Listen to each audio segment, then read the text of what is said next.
Magkano sinisingil sa'yo? 15K po. Ano bang hanap buhay mo? Service crew lang po. Magkano ang araw mo? Minimum lang po. Ganito para alam mo yung sitwasyon. Kung mali ka o tama, hindi pa rin pwede na kumpiskahan ka ng lisensya. Opo. Labag sa batas yun. So, ipagpalagay mali ka. Opo. Mas malaki ang kasalanan noong kabila na kumpiskahan ka ng lisensya. Opo. Pangalawa, malaki ang sinisingil sa'yo. Wala siyang kapangyarihan, wala siyang authority na kumpiskahan ka ng lisensya. Opo. Yan ay may kasong kriminal. Magsasampa tayo ng kaso laban dito sa kabilang party. Sagot kong abogado mo, sagot kong gastos mo. Opo. Kasi pag hindi ganun ang ginawa natin, ipagdidiinan niya. Kailangan bayaran nyo ng 15,000. So hindi tayo hinging, baka pwedeng 2,000 na. Hindi tayo hinging ganun. Wala ako sa posisyon na magsabi kung tama o malaki yung halaga. Opo. Ibibigay natin sa korte ang desisyon. Hindi yung pulis, hindi ikaw, hindi ako magsasabi. Opo. Ngayon, para maging patas at maayos, daanan na lang natin sa korte. Opo. Pag nakiusap, pumariglo sa'yo, Opo. hawak mong bola. Naintindihan mo? Opo. Kasi mali na inabuso ka na, tayo pang makikiusap na baka naman pwedeng 2,000 na lang. Lukuhan naman yun. Oo nga po. Etong may tutulong ko sa'yo. Dahil inabuso ka, may paglabag siya sa batas, ang maipapayo ko, pagsampa ka ng kaso, sagot kong abogado, sagot kong gastos mo para mabigyan ng hustisya yung ginawa sa'yo. At korte ang magsasabi kung dapat kang magbayad o hindi at kung magkano ang dapat mong bayaran. Korte ang magdedesisyon. Hindi tayo makikiusap. Okay? Opo. So, sige. Okay, sige. Mauna na po ako dito, sir. Hindi, sabay na tayo. Nandiyan si Chief T. Hindi ka, rider. Brother, good morning. Chief, ito yung rider. No? Ang nangyari, siguro, ano bang balita? Dumating na ba yung dapat? Ay, maganda, doon tayo mag-usap. Baka sabihin niya, nagkabigayan. Sino yung kabilang party? Sige. Sinamahan ko yung rider, nakumpiskahan ng lisensya eh. Tama ba? Opo. Nagkaroon ng aksidente, Chief. Hindi naman, wala akong kilala sa magkabilang party. Pero sa aksidente, kahit sino pa yung sa magkabilang party, walang legal na kapangyarihan na magkumpiska ng lisensya. Tama, mali. Kahit pulis ka, nagkaroon tayong dalawa ng aksidente, hindi ka pwedeng magkumpiska ng lisensya. Dudulog tayo sa Traffic Bureau or sa PNP, mag-conduct na investigation para kung hindi magkasundo tayo, ramdam mo, argabyado ka, sampa ka ng kaso laban sa akin. So yung legal, hindi natin pwedeng yung kapangyarihan ng batas ay ilalagay natin sa ating kamay. Kaya ako nandito para ma-correct yung mali. Ikaw ba, Mrs. yung ano? O Miss? Doon lang tayo sa legal. Ang advokasya ko lang, yung kampihan yung tama. At kaya nabanggit ko kay Colonel Mendoza, pupunta ako sa estasyon para ma-address yung issue. Naging practice kasi ng iba, Chief, pag may aksidente, kumpis ka ng lisensya, no? Eh, hindi pwede yun. Labag sa batas yun. Sige, doon tayo.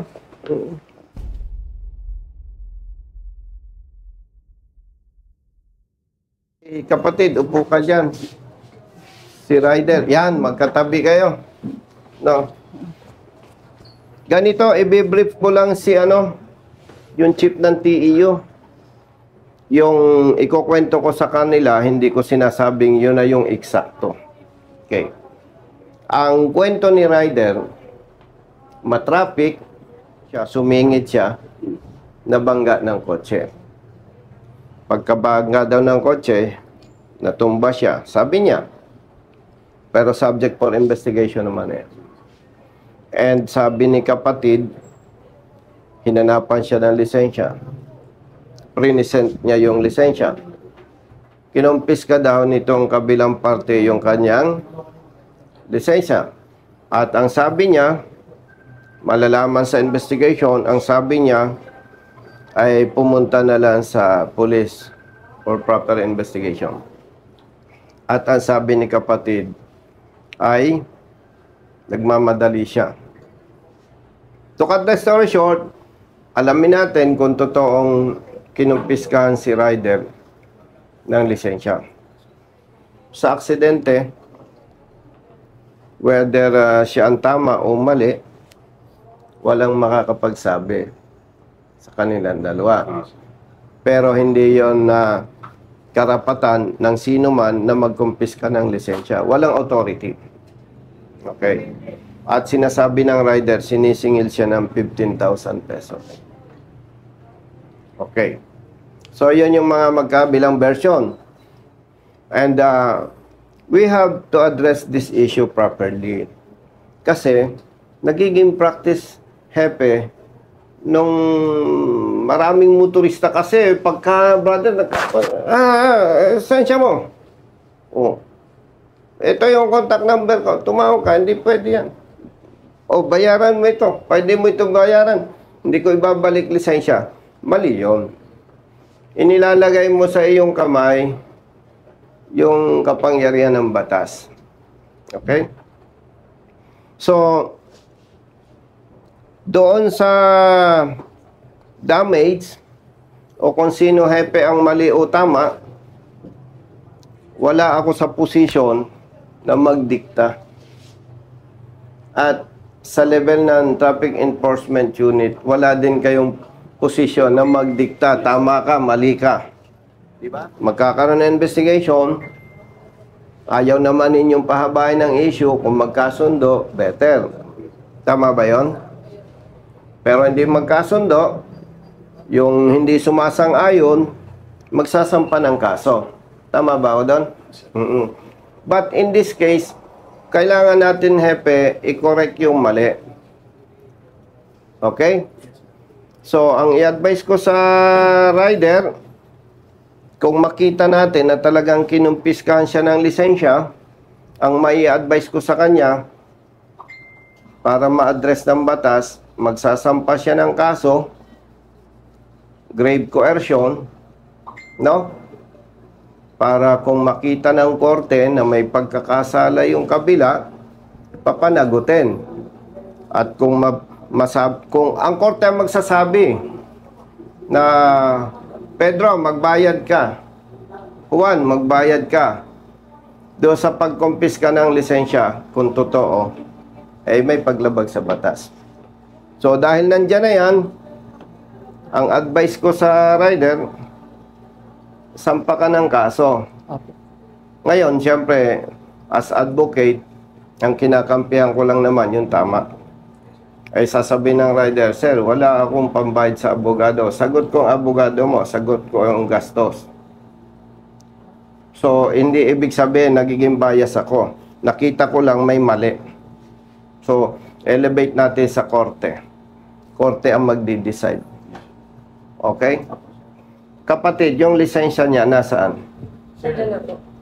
Sir, may sasabihin, Okay, sige. yes po, kinuha po yung lisensya, pero hindi po ako yung nag-initiate na kunin yung lisensya. Ano ba ang nangyari? Sige. May isang lalaki po kasing lumapit sa amin. Siya po yung tumulong. Tinignan niya po yung lisensya ko. Sino yung lalaki na yan? Hindi ko nga po Parang kilala. barangay officer, I'm not sure. Tapos, Tinanong niya po kung may lisensya ako. Sabi ko po meron. Pinakita Okay. ko. Ngayon, binigay na po niya sa kanya yung lisensya ko. Kinukuha ko kay ma'am. anong sabi niya? Nasaan po na po? Anong sabi mo? Po? Hindi na Anong daw po sabi niya mo? ibabalik sa... Na-receive mo yung lisensya niya. Opo, na-receive po yung lisensya. Tapos, anong sabi niya sa'yo? Nung kinukuha ko dun sa may actual po mismo, ayaw po niya ibalik. Tapos nung tumawag po ako, yun po, sabi niya, hindi niya po ibabalik hanggat di ko na settle yung ano. Magkano hinihingi sa'yo? 15K po. Sa Oh. may bumper po nun. Dalawang usapin dito eh. Yung sa 15K na dinidemand mo. At saka yung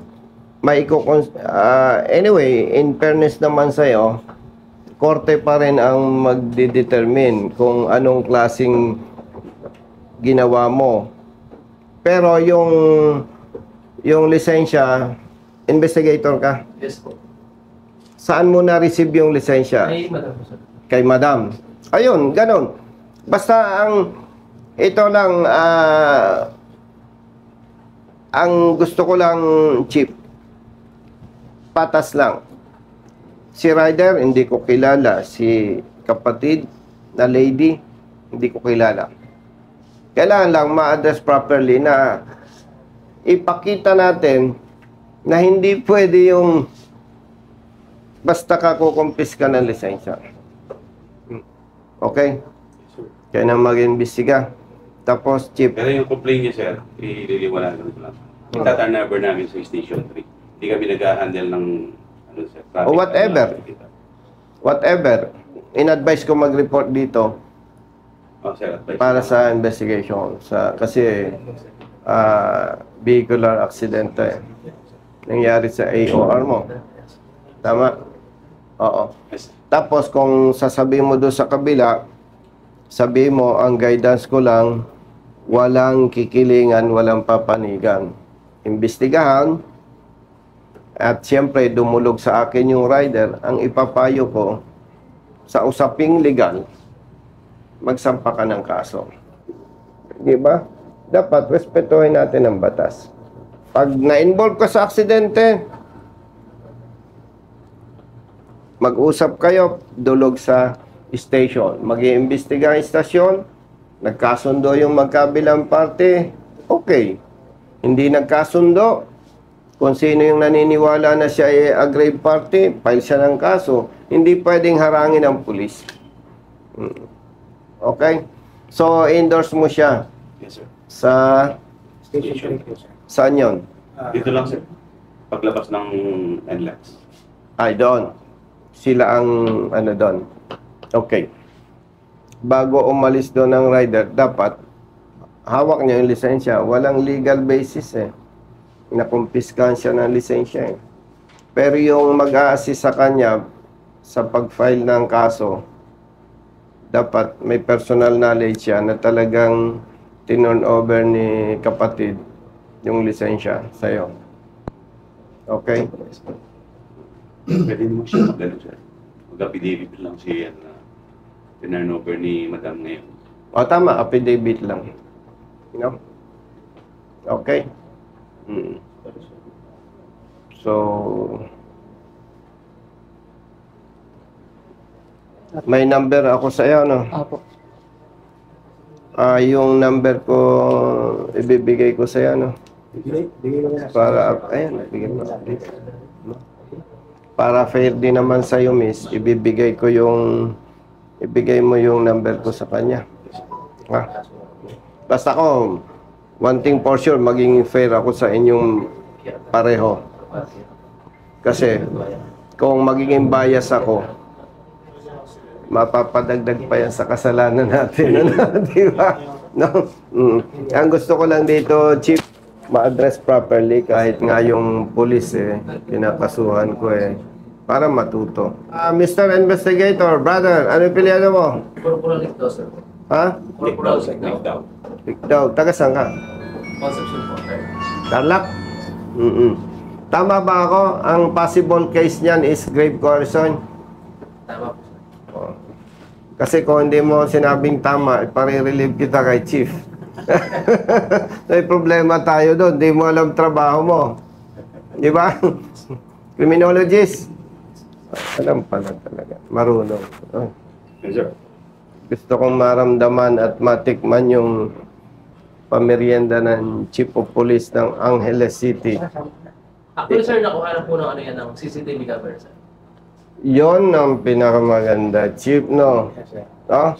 Titignan muna nila, sir, dun sa command center. Tama, no? Okay. Sir, permission to talk po. Ayaw. Ay, sir. Sige, dahil si Hepe magagalit Sir, sa kasi akin. po kasi kahapon, nung pagpunta ni Sir Ryder dito, nagkwento po siya doon sa nangyari. Okay. Ngayon, nung nangyari daw po yun, mga 9:30 a.m. So, nag-report siya dito after lunch na yata, 1 or 12. So, sabi ko, paano ba nangyari? Kinwento niya nga po. Tapos, nakuha na mo ba ng contact number o yung plate number man lang para mayana? Sabi niya, nakuha na daw po ng contact number. Nag-usap po sila, sir. Hindi nakuhanan. Nagbigay siya ng contact Opo, number. nagbigay po siya ng contact number. And then, agad-agad po namin tinawagan si madam. Sabi niya po na, yun nga po, unang-una nga po sana, hindi na siya magre-reklamo doon sa damage na bumper niya po sa harap. Pero meron po yan ang nakapag-advise kay madam na medyo malaki. Kaya po, nag-demand po siya na papagawa. Since si Madam po, sabi niya, nasa right of way po siya, and then si Sir, nag-counterflow po. Pero na-validate mo ba kay lady, driver, na nag-offer siya na magpunta sa police station for investigation? Hindi po. Paano, di ba nung nagpunta ako dito, nag-advise sa'yo na pupunta ako dito sa office natin? Nag-offer po siya na Ako, pumunta sa police. excuse, nilinawin ko yung advice. Nagsumbong siya sa aming office na yung lisensya niya kinuha ng kabilang party. So, dalawang issue, aksidente. Doon sa aksidente, iset aside muna natin yon. Ang main issue na dito, yung lisensya ni rider. Yes, sir. Okay? So, sabi ko sa rider, nakuna mo bang plaka? Hindi, sir. Okay. Report ka sa police station ngayong araw din na to para may possibility na makapag-gather ng CCTV footage yung police station. Kasi kung patagalin mo, medyo mahihirapan yung police natin. So, dalawa yung issue, brother. Yung vehicular accident at saka yung pag-confisca nung... Considered confisca yun eh, kinuha eh. Kung may somebody na nagkuha ng lisensya, tinurn over kay ma'am, siguro kung alam niya ang batas, ay, hindi ko po pwedeng tanggapin yan.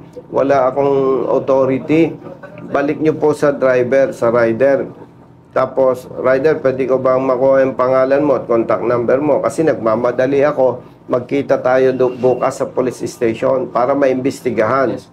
Diba? Actually, sir, i-relate ko lang po yung incident dito sa pagkuha ng driver's license si Madam. Sabi niya po kasi, sabi ko, actually, sinabihan kita ma'am, di ba, true po. Sabi ko, ba't mo kinuha? Kasi hindi ikaw yung tamang authority para kunin yung driver's license ni sir. So, mali ka. Sabi ko, soon, ay ASAP, balik ka dito sa office, sa Traffic Enforcement Unit, sa City Hall. Sabi mo, nasa Manila ka na. Kasi nung time na nag-report siya, ilang oras na yung nakalipas. Actually po, bago po siya. Hindi, ikukwento ko muna. Tapos, nung siyempre, sabi mo, hindi ka makakarating. Pero sinabihan kita na kapag pwede ka, agad-agad punta ka sa office para siyempre, makuhanan din yung sa site mo. Tapos sabi mo, 9 a.m. So, yun nga. Tapos tinanong ko pa, ba't mo kinuha? Kasi yun lang yung alam mo na para magkita kayo ulit. Yun lang yung alam mo. Pero sinabihan kita, sabi ko, dapat mali yun, nag-report ka doon sa pinakamalapit na police station. So, yun lang po yung... Tama yung advice mo. Report sa pinakamalapit ng police station. Picturean yung aksidente, yung identity ng sasakyan. Kung nagre-refuse yung other party na i-present yung lisensya, problema na ng police yun kung paano identify yung other party. So, meron tayong tinatawag na ignorance of the law, excuses no one. Tama ka, may mali doon. Okay? Oo. Pero sinabihan po namin sila ng maayos. Kahit si sir, alam niya, si madam, aware din po sila. Tama naman yun. At yun naman ang feedback sa akin ng rider.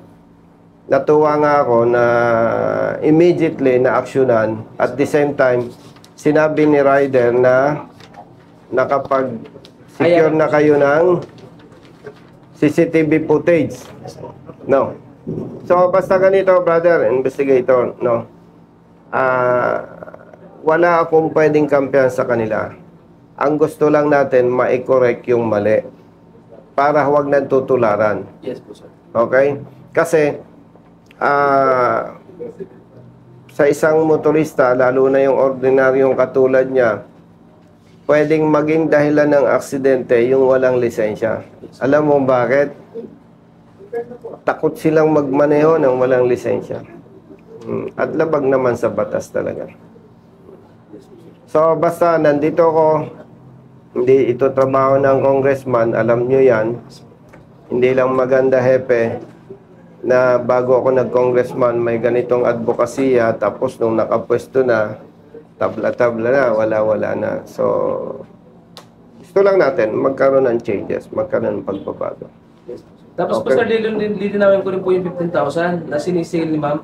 Actually po, nung sa Manila daw po siya, nagpa-estimate po siya sa Atalia. And then yung 15,000, yun po yung gastos para sa pagpapagawa ng sasakyan. So kung nasabi po niya 15,000 na sinisingil siya, opo, sinisingil siya kasi Yun po yung sinabi ng talyer kay Madam sa pagpapagawa ng sasakyan. Oo, pero hindi ako, hindi ikaw, nobody ang pwedeng magsabi na dapat siyang magbayad ng 15,000. Tama ba, brother?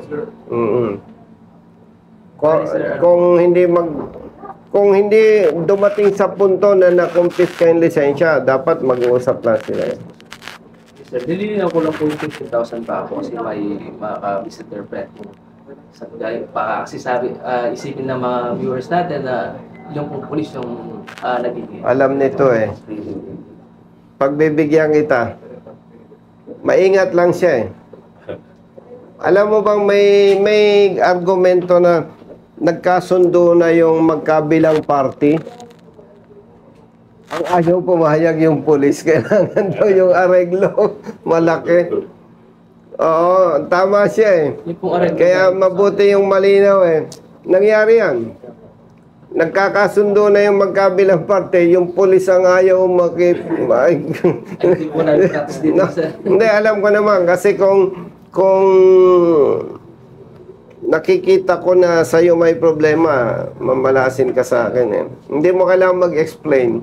Natawa lang ako sa'yo kasi... Regarding dun sa pera, sir, sila pong nag-uusap. Wala po kami. Hindi, okay yun. Kasi bago ako pumunta dito, inimbestigahan ko na eh. No? Yes. At kung ikaw ay nakikialam doon sa presyo, ay sasabihin ko na kay Chief Yes, na mamalasin sa akin yung bata mo. Kasama. Dapat pati kung ikaw ay nakikialam sa areglohan, pagbaba ko, kasama ko na yung iyas. Apo. Nung pong nagsabi nga po siya ng price, sinabi na agad namin, kayo na mag-usap dyan. Kasi wala, Tama yun. para wala pong mamisinterpret. Oh, so, okay na yun. Wala kang dapat explain sa akin. Ha? At, baka pag natuwa pa ako, pwede kang malipat ng assignment. Huwag na po kayong matawa, sir. Di ba? Di ba? Oh, Trabaho lang po. trabaho lang. Pinata. May asawa na po. Okay. Pinata. Oh, ba't natingin ka sa iba? Hindi ka siguro. Oh, ha? Pag may pamilya, bawal magmotorsiklo ng walang helmet. Bawal sa batas, pero para yung kapatid, bawal talaga. Kasi pag nadisgrasya, kawawa pamilya. Ngayon, kung binata ka, matigas talaga ang ulo mo, sige, magmotor ka, walang helmet. Bakit, sir? Anong pagkakaiba ng binata at may asawa? Yung binata, pag namatay, palilibing lang natin. Yung may pamilya, kawawa ang pamilya. Okay? So, salamat at bahala na kayo dyan. Ha? Absent ka kahapon nung... Hindi po, nagpaalam lang. Ngayon, absent ka. Hindi po, papasok po ako mamaya. O sige, basta relax ka lang. Doon lang tayo sa tama. Okay? No? Opo. Sige, huwag kang kabahan. Okay? Thank you. Binata, may asawa. May asawa na. Nako. Miss, no offense. Single? Single. Taga dito ka sa Angeles? Fernando. San Fernando. San Fernando. Saan ka nagtatrabaho? Business po. Business. Okay. So, ganun lang. Papalikan mo lang. Basta ito, fair lang tayo. Walang ano. And, kayong dalawa, huwag kayong mag-alala. Diba, naka-video tayo. Public awareness, public interest. But, I have to protect your dignity. Iba-blur namin yung mukha nyo. Kasi ang usapin dito, hindi yung personal yung offense. O kung meron man, ang issue dito, yung mali, may correct. Okay? Yung number ko, Miss Chief, ibibigay mo, i-text sa'yo. Okay? So, relax kayo. No? Okay, thank you.